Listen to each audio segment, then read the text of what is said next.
पता है जब घर में दूध आती है और दूध की मलाई जमती है और मलाई से हम घी बनाते हैं। लेकिन जब मलाई जम जाती है और बहुत सारा जब जमा हो जाता है तो मतलब इतना आलस आता है कि इसका घी बनाने में जो क्या ही बताऊं। लगता है इसे स्टोर करके रख रही हूँ रख रही हूँ रख रही हूँ, मतलब स्टोर किए जा रही हूँ। और इतना आलसपन आता है इससे घी निकालने में जो क्या बताऊं। सभी को आता होगा, मुझे नहीं। क्योंकि जहां तक हमें लगता है कि ये जो लगता है कि एकदम फालतू सा बोरियत सा काम है, एकदम बोरिंग वाला काम है। लेकिन हम आसानी से घी बना सकते हैं। लेकिन जब भी घी बनाते हैं तो बोलिए जबरदस्ती। और जब घी निकल जाता है तो बहुत ही खुशी मिलती है। तो ये मेरा कम से कम 7 दिन का मलाई जमा हुआ है। जो हम दूध से मलाई निकालते हैं वो जम जाता है, फ्रिज में स्टोर करके रखते हैं, बाहर अच्छा नहीं रहता है, खराब हो जाता है। तो मिक्सर की जार में डालेंगे और पल्स मोड पर चलाएंगे। इसे एकदम बारीकी मत कर देना है, पल्स मोड पर चलाते रहना है। हाथ में नहीं लगाना है, तो वैसे हाथ से भी निकाली जा सकती है। लेकिन हम इसी तरह से निकालते हैं, हमें अच्छा लगता है इस तरह निकालना। क्योंकि आसान हो जाता है, सिर्फ एक मिक्सर की जार ही मतलब गंदा होता है, वो भी गर्म पानी से तुरंत साफ कर देते हैं, साफ हो जाता है। और इस तरह से बहुत ही आसान हो जाता है, हमें कम ही हाथ लगाना पड़ता है। क्योंकि मतलब जो ये मलाई निकालना है ना, एक बोला बोला जाता है ना कि मतलब आलसपन वाला चीज है और पता नहीं हाथ गंदा हो जाता है, चिपचिपा सा लगता है, यही अच्छा नहीं लगता है। इसलिए तो मैं यहाँ पर हाथ नहीं लगा रही हूँ, मिक्सर की जार में मलाई को डालते जा रही हूँ और निकाल रही हूँ। काफी सारा है, क्योंकि कम से कम रोज 3, 3.5, 4 किलो दूध रहता है और 7 दिन में इतना मलाई जम जाता है। तो इसी तरह से थोड़ा थोड़ा करके हम मिक्सर की जार में डालेंगे और पल्स मोड पर चलाएंगे, बहुत ही अच्छे से घी बन जाता है। और इसे हम कुछ भी वेस्ट नहीं करते हैं, घी बन जाता है। और इससे जो मट्ठे निकलता है जिसे छाछ बोलते हैं, उसको भी हम यूज कर लेते हैं। और एक मावा निकलता है इसे जलाने के बाद, एक मावा जो ब्राउन कलर का होता है, उसको भी हम यूज करते हैं। सारे चीज को हम यूज करते हैं। और पता है वो सब सारी चीजें हम बच्चे को भी खिला लेते हैं, सिर्फ बड़े ही नहीं खाते हैं। लेकिन हाँ, थोड़ा मेहनत करते हैं, अच्छे से निकालते हैं, मतलब जबरदस्ती नहीं, अच्छे से निकालते हैं। तो ये 2 टोपी में दूध है, मतलब स्टोर करके रखते हैं। एक तो दिन को खत्म हो जाता है और एक जो है एक टोपी में वो रात को।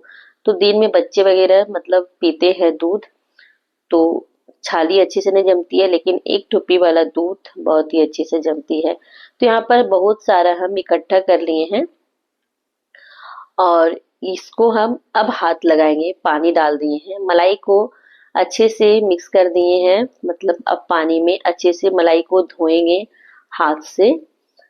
तो इसका जो मट्ठा है वो भी बहुत ही अच्छे से निकलेगा। तो पहले मिक्सर की जार में हम चलाएं पल्स मोड पर, ज्यादा नहीं, 2 से 3 मिनट में अच्छे से मतलब चलाइए पल्स मोड पर। और आराम से इस तरह से टोपी में डालिए और एक बार इसी तरह हाथ से इस तरह से चलाइए ताकि मलाई धुल जाती है। इसका जो मक्खन है बहुत ही अच्छे से निकलता है, देखिए, है ना ये। अब इसी को हम जलाएंगे, मतलब आग में, मतलब कढ़ाई में डालकर इसे पकाएंगे, तो बहुत ही अच्छे से घी बनेगी। और बहुत ही मतलब थोड़ा लगता है जब हाथ डालते हैं इस तरह निकालते तो थोड़ा सा लगता है, लेकिन हाथ तो लगाना ही पड़ेगा क्योंकि हमें मक्खन निकालना है। तो बहुत सारा हो गया है, इसे हम 2, 3 बार 4 बार करके चलाएंगे। तो थोड़ा सा भी कढ़ाई में हम डाले हैं और थोड़ा थोड़ा करके हम डालेंगे तो घी जल्दी बनेगी, लेकिन इतना काफी समय लग जाता है इतना घी बनाने में। तो यहाँ पर मैं अभी चूल्हे पे चढ़ाई हूँ, लेकिन मुझे आइडिया आया कि काफी समय हो जाएगा और अभी गैस का भी किल्लत चल रहा है और घी भी हमें निकालना है, क्योंकि बहुत सारा इकट्ठा हो जाता है तो फ्रिज भी भर जाता है इस तरह से। और फ्रिज भर जाता है तो और भी चीजें हम नहीं रख पाते हैं, अभी गर्मी का सीजन है तो फ्रिज को भी खाली रखना पड़ता है ताकि और भी चीजें हमें इसमें रखना है। तो मैं यहाँ पर चूल्हे पर इसे नहीं चलाऊंगी, आराम से बैठकर चलाऊंगी, क्योंकि खड़े खड़े हम कितने देर तक चलाएंगे और इसे घी बनाएंगे। इसलिए यहाँ पर मैं आराम से बैठकर इंडक्शन में चला रही हूँ, ताकि कितना भी टाइम क्यों ना लगे आराम से बैठे बैठे निकालेंगे। क्योंकि जो भी मेहनत था हमें वहां पर हम लगा लिए, जैसे मिक्सर की जार में डाले, उससे हम मक्खन बना लिए, पानी में डाले, मलाई अलग कर लिए और जो छाछ है वो भी निकल गया है। तो इस तरह से क्या होता है कि छाछ भी हमारा काम में आ जाता है। तो आराम से बैठकर, मतलब कम से कम इसे हमें निकालने में 1 घंटा लग गया, क्योंकि बहुत सारा था मक्खन, बहुत सारा मलाई जम गया था, इसलिए ज्यादा दिन का नहीं है, सप्ते दिन का है, लेकिन इतना इकट्ठा हो जाता है, लेकिन निकालना ही पड़ता है। कभी हम बाहर का घी नहीं खरीदते हैं, हमेशा घर का ही यूज करते हैं। और एक बात है कि इस तरह से हम चलाते रहते हैं तो इसका जो मावा है, जो ब्राउन कलर का दिख रहा है, इसे हम मावा बोलते हैं और ये भी हम यूज करते हैं। तो इस तरह से चलाते रहेंगे तो क्या होगा कि ज्यादा जलेगा नहीं और अच्छा सौंधापन लगता है इसे खाने में। तो अभी छलने में इसे डाल देते हैं तुरंत, क्योंकि इसमें रहेगा तो और ज्यादा जल जाएगा।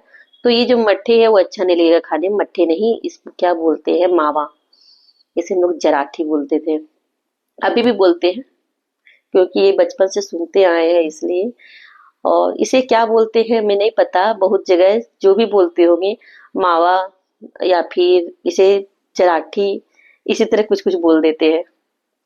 तो ये मावा निकल गया है और ये मावा को भी हम यूज करते हैं, चावल के साथ खाते हैं, रोटी पराठे, या फिर इसे हम पराठे में स्टफ करके रोटी बनाते हैं चीनी मिक्स करके।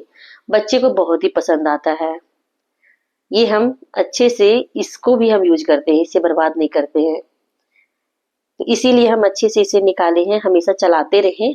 इसलिए बहुत से लोग क्या करते हैं, मलाई से घी निकालते तो डाल देते हैं, जल जाता है एकदम पूरा, वो जो मतलब मावा रहता है वो, तो उतना यूज नहीं करते, वो फेंक देते हैं। लेकिन हम फेंकते नहीं है, इसे भी खाते हैं, यहाँ तक कि बच्चे भी हमारे खाते हैं इस तरह से।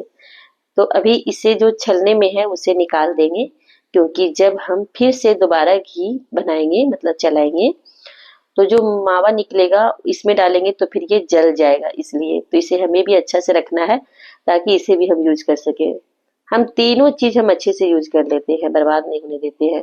आप निकालते तो क्या करते हैं, इसे बर्बाद कर देते हैं या फिर यूज करते हैं? बहुत सारा इकट्ठा हो जाता है, थोड़ा बहुत नहीं रहता है, बहुत सारा इकट्ठा हो जाता है, लेकिन इसे भी हम फ्रिज में रख देते हैं और थोड़ा थोड़ा करके इसी तरह खाते हैं फ्रिज में, क्योंकि सारी फैमिली रहती है तो यूज हो ही जाता है। और ये है छाछ, जिसे मट्ठे बोलते हैं, हम लोग घोर भी बोलते हैं। अब बनाएंगे इससे एक अच्छा नाश्ता, जैसे इडली। और यहाँ पर मैं बच्चे के टिफिन में देने के लिए बना रही हूँ, एकदम सुबह का समय है, रात को मैं घी निकाल ली थी और सुबह इससे हम इडली बनाएंगे। और चटनी, तो ये चने की दाल है, चने की दाल को भून लिए हैं, पानी में डाल देंगे ताकि तुरंत ठंडा हो जाए, हमें पीसना है, क्योंकि सुबह का समय है, बच्चे को हमें टिफिन देना है इसलिए।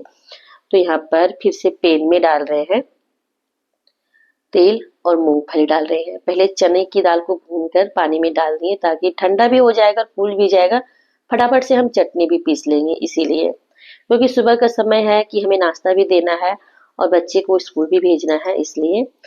तो ये हो गया हमारा, भून गया है मूंगफली, तो मतलब थोड़ा सा भी भुना है, थोड़ा और भुनने का बाकी है। 500 ग्राम ये सूजी है, सूजी को एक बाउल में रख लेते हैं। और इसमें जो हम अभी मट्ठे बना के रखे थे रात वाला, तो ये दूसरा दिन का वीडियो है। पहले दिन नहीं, पहले रात को हम निकाले हैं घी, और ये दूसरे दिन का है। फ्रिज में रख दिए थे ये छाछ को, मतलब मट्ठे को, और 500 ग्राम में ये मट्ठे को डाले हैं।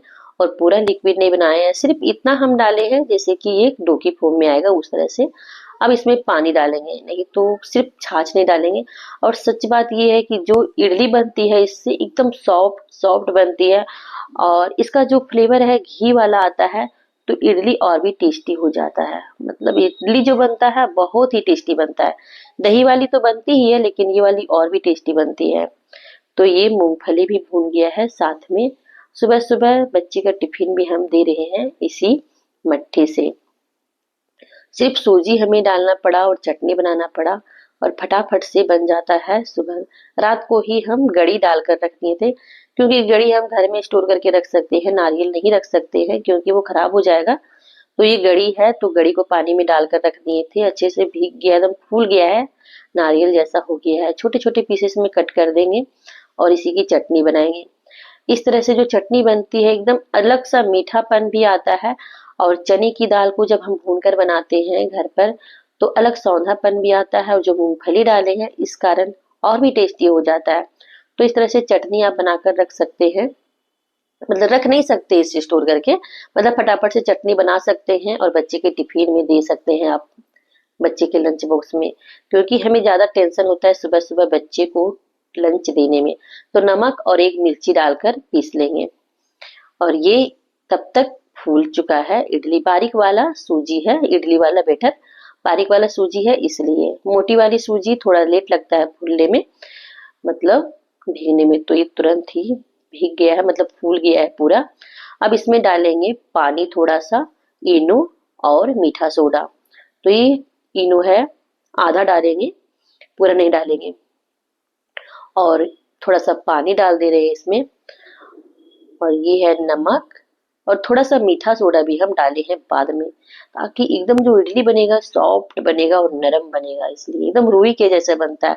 आप दही वाला बनाते होंगे तो वो भी अच्छा बनता है, लेकिन इसका जो टेस्ट है और भी अच्छा आता है, क्योंकि डायरेक्ट ये मलाई से जो निकलता है मट्ठे, मतलब जो छाछ बोलते हैं, उसमें घी ज्यादा रहता है, और घी का भी टेस्ट इसमें आता है।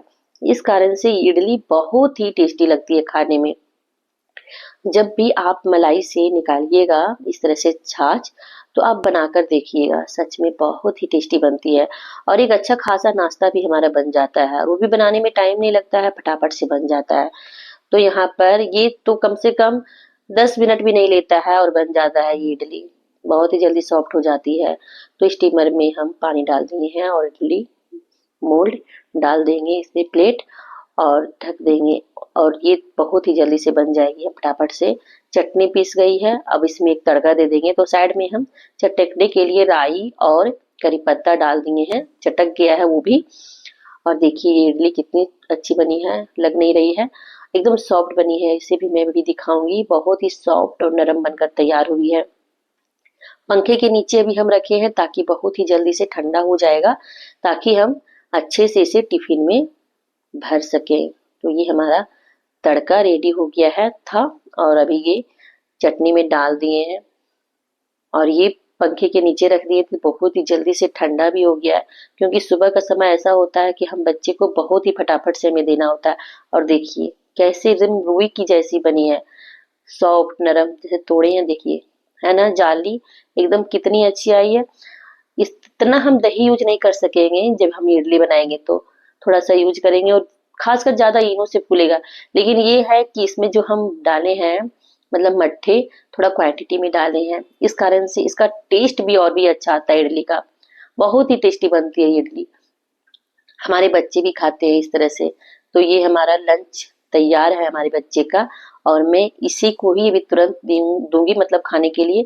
तो फटाफट से फिनिश भी कर लेगा बच्चा, साथ में खा लेगा और इसे लेकर भी चले जाएगा। और इस तरह का टिफिन जब बच्चे को मतलब दे देते हैं तो बहुत ही मजेदार लगता है, उसे लगता है कि हाँ हमें टिफिन में कुछ मिला है, और वो खा भी लेता है, मतलब घुमा के नहीं लाता है, मतलब पराठे चाहिए ही नहीं, मेरे बच्चे को तो पराठे चाहिए नहीं।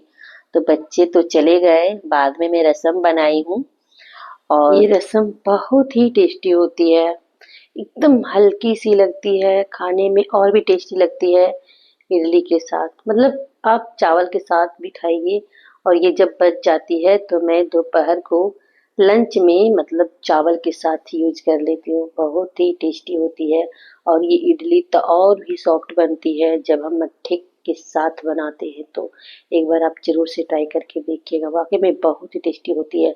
और कभी कभी होता है ना कि मट्ठे को हम वेस्ट कर देते हैं, लेकिन इस तरह से बनाकर देखिएगा, सिर्फ आपको सूजी की जरूरत पड़ेगी और इनो की, और आपके पास मट्ठे होंगे। तो इस तरह का नाश्ता आप बना करके देखिएगा, सच में बहुत ही टेस्टी होती है, आपके मट्ठे भी वेस्ट नहीं होंगे। और इसमें जो मावा निकलता है, जो इसका जो जल जाता है घी निकालने के बाद, उसका भी पराठा बनता है, वो भी बहुत ही टेस्टी बनता है, बच्चे को तो और भी टेस्टी लगता है। और इसके साथ खाइए, बहुत ही मजेदार सी रेसिपी है।